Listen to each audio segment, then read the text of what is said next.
최은정은 은퇴한 시청 기록 사무관이다. 서류와 날짜, 도장과 절차를 평생 다뤘다. 종이에 찍힌 글자와 사람의 말 사이에 생기는 미세한 틈을 후각으로 감지하는 일에 익숙했다. 아들 한도윤은 홍보대 행사 팀장으로 성실했고 며느리 박서아는 마음호흡 스튜디오를 운영했다. 주말마다 명상 클래스를 열고 상담과 코칭을 병행한다며 바빴다. 서아는 깍듯했고 처음에는 은정에게도 상냥했다. 어느 날 도윤의 목소리가 달라졌다. 엄마, 이번 달은 내가 좀 빠듯해. 말끝이 늘어졌고 웃음의 탄력이 줄었다. 2달 전부터 주말 방문이 끊겼다. 사소한 균열은 생활의 가장 잔잔한 부분에 스며든다. 은정은 무릎 담요를 개다 말고 멈췄다. 며느리의 SNS를 우연히 보았다. 프리미엄 리트릿이라는 문구 아래 외제차 렌트와 해외 워크숍 사진들이 연달아 올라와 있었다. 사업이 잘 되나 보다. 스스로 중얼거리면서도 마음속 계산기는 자꾸 엇박자를 냈다. 그날 저녁 종일 생각을 비웠다며 통화를 미루던 서아에게 문자 하나가 왔다. 어머님, 도윤 씨 휴대폰은 제가 관리해드리고 있어요. 일이 많아 피곤해서요. 은정은 그 문장을 여러 번 읽었다. 관리해드리고 있어요. 그 단정함과 상냥함 사이 어딘가에 은정의 평생 직감이 수평선을 그었다. 바람이 불던 날이었다. 창밖 가로등이 흔들리고 있었다. 서아는 스튜디오를 확장한다며 도윤의 이름으로 소액대출을 몇 건 묶었다. 잠깐 빌리고 다음 달에 갚을게요. 서아의 말은 늘 따뜻했고 논리적이었다. 도윤은 그런 말에 약했다. 사람을 믿고 싶어하는 사람이었으니까. 어느 금요일 밤 은정은 도윤 회사 근처 카페에서 퇴근하는 아들을 기다렸다. 잿빛 정장에 어깨가 한 뼘쯤 내려앉은 모습이었다. 밥은 먹고 다니냐? 서아가 챙겨줘. 대답은 짧고 모호했다. 서아는 늘 챙긴다고 했다. 그런데 도윤의 눈동자는 초점을 잃고 흔들렸다. 은정은 오래된 습관대로 물증을 찾기로 했다. 직감은 늘 기록으로 보완된다. 다음 날 도윤이 출근한 틈을 타 은정은 며느리 스튜디오를 찾았다. 주말 오전 수업이 없는 시간이었다. 관계자 외출입 금지라고 적힌 문 옆 창고문이 살짝 열려 있었다. 안쪽에서 인센스 향과 프린터 소리가 새어나왔다. 은정은 문턱에 발가락만 올렸다. 창고 한 선반엔 참여 서약서라는 제목의 종이 뭉치가 줄지어 꽂혀 있었다. 개인 성장 프로젝트를 위해 일정 금액을 공동 계정에 납입하며 환불은 프로젝트 종료 후 코치의 평가 결과에 따름. 하단에는 몇몇 이름과 서명이 보였다. 그중 눈에 들어온 건 낯익은 글씨체 한도윤.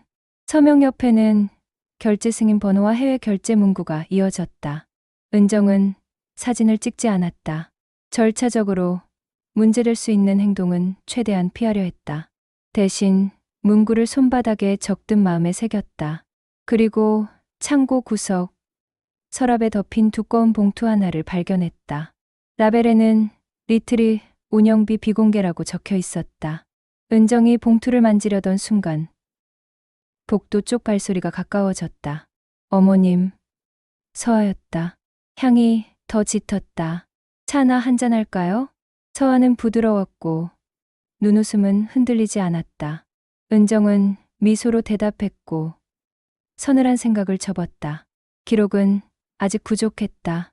그날 저녁 은정은 오래된 수첩을 펼쳤다.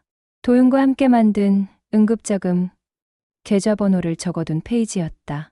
아들이 첫 월급을 타던 날 엄마, 비상금은 투명해 안 싸우지라며 만들어 놓았던 공동계좌였다. 다음 날 은행 창구에서 출력한 거래 내역은 달력처럼 길었다. 한 달에 몇 번 일정한 패턴으로 빠져나간 출금. 용처는 대부분 리트릿, 명상 장비, 외부 강사비. 잔액은 거의 바닥이었다. 공동계좌라 명의가 둘이면 책임도 둘이지. 창구 직원의 말은 규정집처럼 건조했다.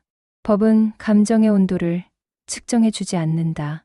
은정은 고개를 끄덕이고 영수증을 접어 넣었다. 밤이 깊어 외곽 바닷가 버스 정류장에 앉았다. 바람이 강했다. 등 뒤 버스 시간표가 덜컥거렸다. 은정은 휴대폰 녹음 앱을 열었다. 자신과의 대화는 합법이다. 일자, 월일, 장소, 은행, 공동계좌 출금, 내역 확인, 출금 사유 이틀이, 운영비 등, 기록자 최은정. 은정은 중얼거리듯 남겼다. 말은 마음을 다잡게 했다.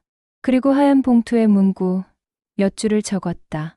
서하는 사업을 위해 돈이 더 필요할 것이다. 꺼내게 만드는 말은 뭘까? 은정이 선택한 건 토지 보상금이었다. 남편이 세상을 떠나기 전 시에서 받은 소액의 보상금 일부가 예금으로 묶여 있었다. 액수는 크지 않지만 누군가에겐 큰돈처럼 들릴 수 있다.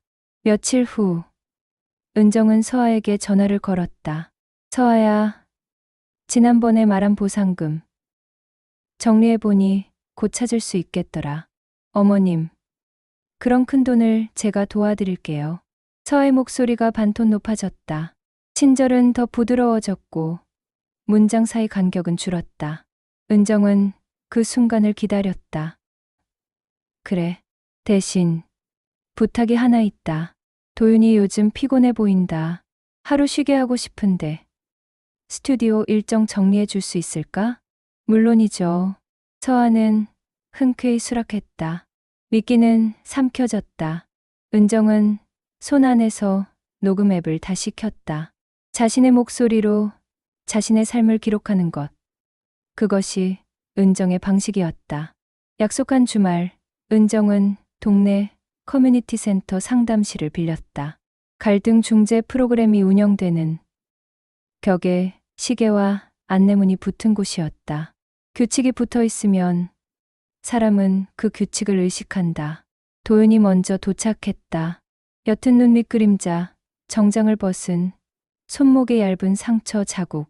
엄마, 이런 건 왜? 긴 얘기 아니야. 앉자. 서아가 들어섰다. 오늘은 검은색 팬츠 수트였다. 표정은 완벽했다. 은정은 봉투 하나를 탁자 위에 올렸다. 정리한 거래 내역 사본, 공동계좌 약정서, 스튜디오 창고에서 기억한 문구를 적은 메모. 그 위에 은정의 휴대폰을 올렸다. 먼저 내 말부터 들었으면 해. 그리고 서아 너의 말도 듣겠다. 은정은 녹음 앱을 켰다. 녹음 당사자, 동의. 목적 사실 확인과 향후 분쟁 방지. 서아야, 스튜디오에서 프로젝트 공동 계정이란 걸 운영하지? 네. 자발적 참여해요. 환불 규정도 분명하고요. 코치의 평가 결과에 따름이라는 문구는 어떤 평가를 말하니? 참여도, 성장 목표, 달성 여부 같은 것들이요. 그 평가 기준은 문서로 고객에게 제공돼? 말로 설명드려요. 계약은 말보다 종이에 남겨야 해. 은정은 부드럽게 말했다. 도윤이 고개를 들었다. 서아, 공동계좌에서 나간 돈은 뭐야? 우리의 미래를 위한 투자였어. 우리의 미래. 은정은 그 표현을 되짚었다. 문서상으론 사업 운영비야. 도윤 개인 채무가 됐고. 침묵이 흘렀다. 은정은 마지막 카드를 꺼냈다. 작은 스마트 스피커를 탁자에 내려놓았다. 말하는 걸 잘 듣는 기계지. 서아, 도윤의 지출을 내가 관리한다고 너 스스로 말한 적 있지? 은정은 서아가 집에서 했던 말이 스피커에 저장된 음성 메모를 재생했다. 도윤 씨 지출은 제가 승인해야 나가요. 저를 통해야 안전하거든요. 기계음이 상담실을 지나갔다. 서아의 눈빛이 굳었다. 이건 범죄를 단정하려고 틀어놓은 게 아니다. 은정은 차분히 덧붙였다. 우린 관계다. 관계엔 경계가 있어야 하고 문서가 있어야 한다. 서아는 한숨을 쉬었다. 어머님, 인정할게요. 제가 욕심이 났어요. 그럼 지금부터 정리하자. 은정은 준비한 합의서 양식을 꺼냈다. 환불 계획, 공동계좌 분리, 지출 승인권 회수. 서한은 처음엔 반발했지만 조항들이 처벌이 아니라 안전을 향하고 있음을 확인한 뒤 서명했다. 합의는 시작에 불과했다. 돈이 오가고 일정이 조정되고 관계의 말들이 새로 편집되어야 했다. 은정은 서류의 날짜를 확인하고 사본을 만들어 각각 봉투에 담아 건넸다. 내 것도 너도 가져. 도윤은 회사에 휴가를 내고 상담을 시작했다. 누구에게도 말하지 못했던 수치심을 언어로 끌어올리는 일은 고되었지만 첫 주가 지나자 표정에 햇빛이 묻었다. 저녁엔 함께 장을 보고 팔을 썰며 도윤은 스스로 웃었다. 눈물 나네. 파 때문이야. 은정이 받아치면 둘 다 잠깐 웃었다. 오래된 식탁의 소리가 돌아왔다. 서한은 한동안 연락하지 않았다. 한 달쯤 뒤 두 장의 우편이 왔다. 하나는 공동계좌 환불 이행 내역, 다른 하나는 스튜디오 운영 규정 변경 공지였다. 참여 서약서는 이용 안내로 바뀌었고 환불 기준과 평가 항목이 숫자로 명시되었다. 광고 문구에서 치유라는 단어가 사라졌다. 대신 호흡 훈련과 일정 관리가 들어갔다. 이름도 마음호흡 스튜디오에서 호흡 연습실로 바뀌었다는 소식이 덧붙었다. 가을, 은정은 집 베란다에서 화분 흙을 갈았다. 스투키 옆에 작은 타임을 심었다. 허브는 손이 많이 가지 않는데 향은 오래 남는다. 도윤이 퇴근 후 들어와 말했다. 엄마, 이번 주 토요일에 바다 보러 갈래? 버스 정류장 있는데. 그 바람 부는데. 그러니까 거기 가서 우리 새로운 이야기 시작하자. 버스 정류장에 앉아 바다를 보며 은정은 조용히 말했다. 사람의 말은 논리보다 습관으로 새겨져. 누가 대신 관리해준다고 할 때 편한 만큼 내 손에서 무언가 빠져나가지 않는지 꼭 확인해. 도윤은 고개를 끄덕였다. 엄마, 나도 배웠어. 관계에는 문장이 필요하다는 거. 경계를 그려주는 문장들. 둘은 같은 방향을 봤다. 파도는 간단했고 묵직하게 반복되었다. 밤이 되어 돌아오는 버스에서 은정은 가방에 넣어 다니던 녹음 앱을 껐다. 이젠 설명하지 않아도 될 것 같았다. 대신 메모장을 꺼내 한 줄 적었다. 오늘의 기록 바닷바람, 웃음, 파전 냄새, 합의서 이행 1개월 차, 이상 없음, 도윤의 눈동자 제자리. 그날 밤, 방 안의 스마트 스피커 불빛이 잠깐 깜박였다가 꺼졌다. 기계는 더 이상 우리를 대신해 기억하지 않아도 되었다.